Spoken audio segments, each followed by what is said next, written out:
সূরা আল ফাতিহা। আউযু বিল্লাহি মিনাশ শাইতানির রাজীম। বিসমিল্লাহির রহমানির রহিম। রহমান রহিম আল্লাহ তাআলার নামে শুরু করছি। আলহামদুলিল্লাহি রাব্বিল আলামিন আর রহমানির রহিম মালিকি ইয়াউমিদ্দিন। সমস্ত প্রশংসা আল্লাহ তাআলার জন্য। তিনি সৃষ্টিকুলের মালিক, তিনি পরম দয়ালু, অতি মেহেরবান, তিনি বিচার দিনের মালিক। ইয়াকা না'বুদু ওয়া ইয়াকা নাস্তাঈন। হে মালিক, আমরা তোমারই বন্দেগী করি এবং তোমারই সাহায্য চাই।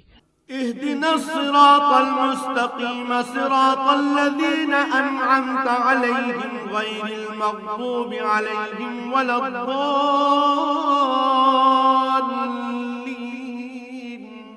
তুমি আমাদের সরল ও অবিচল পথটি দেখিয়ে দাও, তাদের পথ যাদের উপর তুমি অনুগ্রহ করেছ, তাদের পথ নয় যাদের উপর অভিশাপ দেওয়া হয়েছে, এবং তাদের পথ নয় যারা পথভ্রষ্ট হয়েছে।